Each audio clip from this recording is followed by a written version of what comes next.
From the Weather NorCal Command Center, this is your evening update.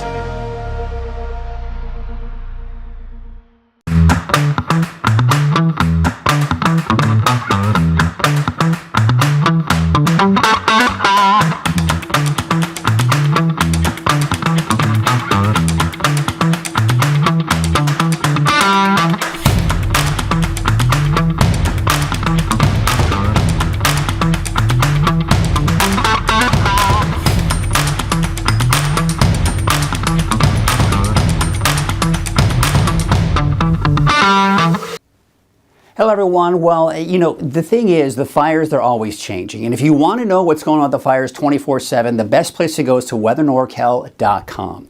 So there are a couple of things that I want you to do when you think about this. Number one, the coverage that I do in my videos, the most in-depth fire coverage is going to be in the morning hours. So during my 6 o'clock a.m. hit, which I record typically around 5:30 in the morning or so, that's going to be the latest data coming in at that point. However, during Coffee with Kruger, many times new data comes in between that early morning hit and the live show that we call Coffee with Kruger.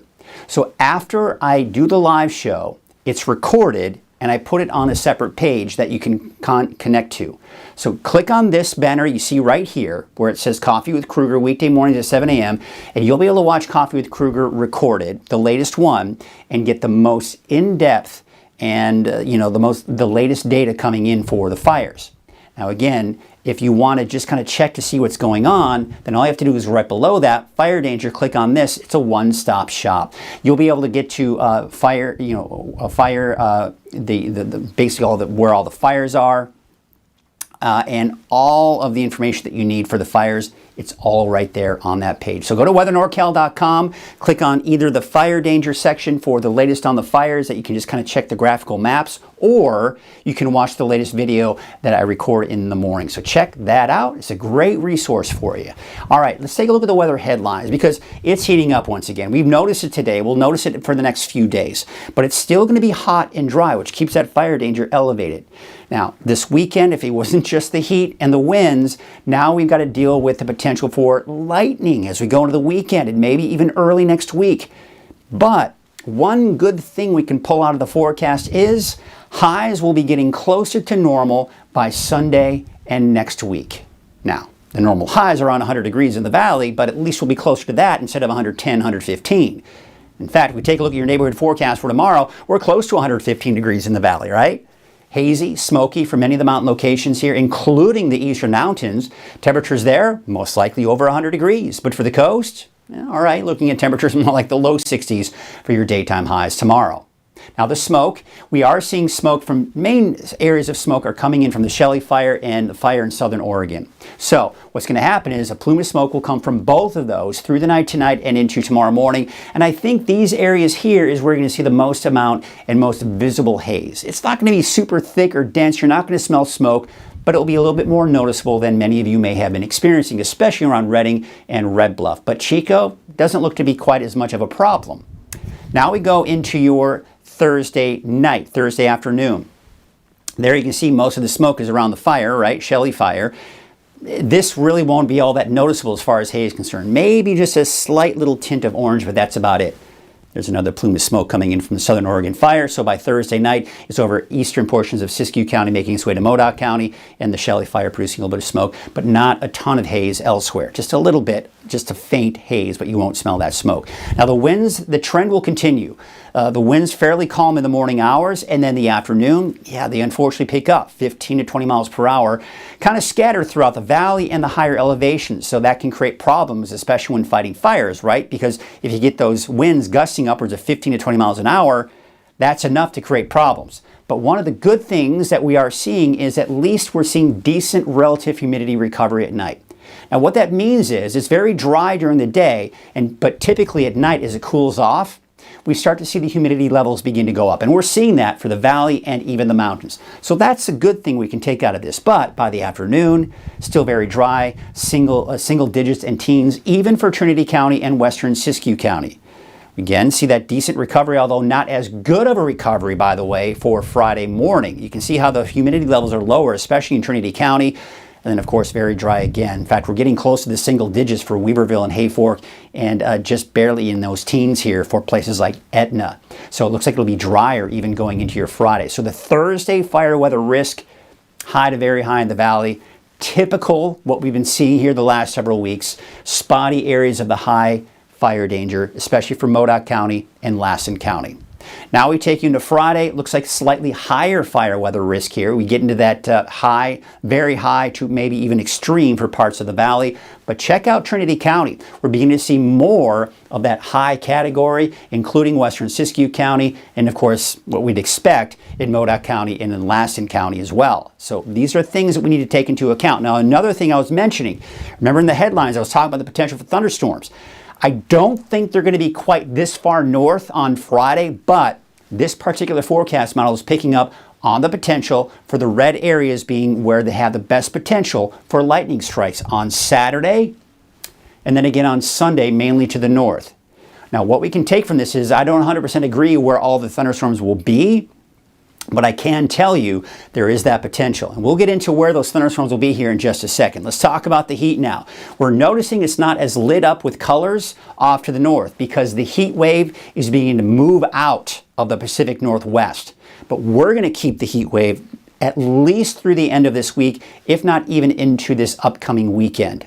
That ridge of high pressure is still the dominant feature right here. It's building. It's getting stronger today, tomorrow, and even into your Friday. So again, we talk about that dome of high pressure, right? The bigger that dome is, the more expansive it is, and the more areas that you're seeing that are being affected by that heat wave. Of course, the biggest heat is here, and then it kind of tapers off, but still very hot, depending on how big that dome is through Friday.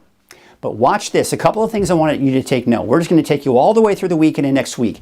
A couple of things. You'll notice those darker shades of orange and reds, they're disappearing and it's going into the lighter shades of orange. And number two, we're seeing that ridge of high pressure just slowly push to the east.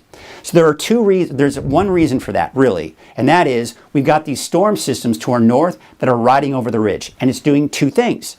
It's breaking the ridge down, so the ridge is no longer this big dome, it's a smaller dome, so temperatures as a result, they begin to drop as well.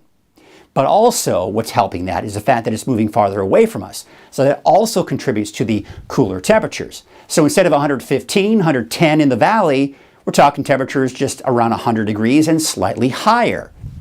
Well, I think we'll certainly take it, especially since 100 degrees is the normal for Redding. There's the normal high.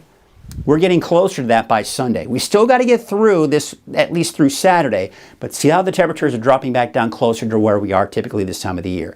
I mean, it's just going to be your standard typical heat that we know and love here in Northern California, right? That's what we're going to be dealing with here for Sunday through all of next week, even into that next weekend. Okay, so we talked about the chance for thunderstorms. We'll get into that. There's some of the marine layer that we'll see tomorrow morning, especially around Humboldt Bay, Eureka, but I think we'll get to see a little bit more clearing and patches of sunshine for many of the coasts here, for much of the coast that is, on Thursday afternoon. Friday morning, we see especially around Humboldt Bay, even around Crescent City. It kind of sticks around through a good portion of the day on Friday, that marine layer. But check this out. We're seeing the first signs and indications of that monsoon moisture moving in, giving us a chance for thunderstorms, especially off towards, say, eastern Plumas and eastern Lassen counties. But I don't think we're going to see it come that far to the north, okay? Eventually, though, as we look at the long range here, let's take a look at the big picture. We've got an area of high pressure. This is the typical area of high pressure that we see this time of the year over the desert Southwest. It's associated with the monsoon moisture that you may have heard about. It's essentially, in a sense, subtropical moisture, very humid air that we see, the monsoon moisture that we typically see this time of the year in the area. So what happens is, as we go through the afternoon hours, the thunderstorms just kind of randomly pop up in that area, in particular Nevada, into Utah, Colorado, New Mexico, and into Arizona as well. This is where we typically see most of that monsoon moisture activity. Now, this area of high pressure, it kind of fluctuated, moves to the east, west, north, and south. The positioning of this area of high pressure sometimes can be such that the rotation around that high helps to transport that monsoon moisture into Northern California. Now, that monsoon moisture, I think, is mainly going to be in eastern portions of Northern California, in particular Modoc County, Lassen County, and eastern Plumas County. So I think the best chances for thunderstorms for the mountains in Modoc County, Lassen County, and Eastern Plumas County will be Saturday, Sunday, and maybe even into Monday. I don't think we're going to see much of that flow moving up for your Tuesday, Wednesday, but that's one thing we've got to watch here. The potential for more lightning strikes, and we don't want to see that, right? So let's just kind of keep a close eye on it. We'll keep you informed. Now, the wave heights are going to be increasing as we go into Thursday and even into your Friday. This is, of course, going to make for some slightly dangerous conditions here for those that need to be on a small boat. And as a result, you'll notice the winds are from the northwest at 15 to 20 knots, and there is going to be a small craft advisory through Friday. All right, so just kind of be aware of that. Tonight, still mild. Temperatures low to mid 70s for the valley, 50s and 60s for the higher elevations, and low 50s out along the coast. So we take a look at your neighborhood forecast for Trinity County. Again, it's another hot day. We're going to continue to see that here through the rest of the week. But if you look at the 7-day forecast for all of these areas, with the exception of the coast, we're basically going to be in the mid 60s for the next 7 days. Everywhere else, inland, mountains, valley, all seeing that drop in the temperatures, especially by the second half of the weekend and early next week. For Siskiyou County, you've got temperatures over 100 degrees for most of us, right? But we're back down to the upper 90s by Saturday, below to mid 90s by Sunday and Monday. We take you off to Modoc County. Now, here's what I've done with the chances for thunderstorms. I think it's mainly going to be Saturday. On either side of that, I think there will be a chance. Especially Sunday, maybe even Monday. But we'll certainly keep you informed on that. 102 out at Eagleville, 99 degrees for Cedarville tomorrow. Your Eastern Mountains neighborhood forecast, same story. Best chances will be Saturday, maybe extending into Sunday, Monday, and maybe even as early as Friday, especially as you saw there in southeastern Plumas County and southeastern Lassen County as well. 104 degrees for Greenville, 102 for Shingletown, but Viola much cooler, but still hot with a high of 93. 110 degrees for Orland, and you can see 112 for Los Molinos. So again, we're seeing temperatures most likely for Chico dropping below 100 degrees by Monday of next week, and for Red Bluff below 100 degrees by next Tuesday, but then maybe back up again Wednesday at the high of 102 degrees. So your 7-day forecast for Redding, I think will most likely be above 100 degrees here through Wednesday, but at least we're dropping from 114 for your Thursday down to 103 on Sunday, 101 to 102 for Monday through Wednesday of next week. At Wind River Resort and Casino, we like to celebrate life's little moments. Oh, and the big ones too, because around here, when you're completely in the moment, that's when the magic happens. Come in and find your moment at Wind River Resort and Casino.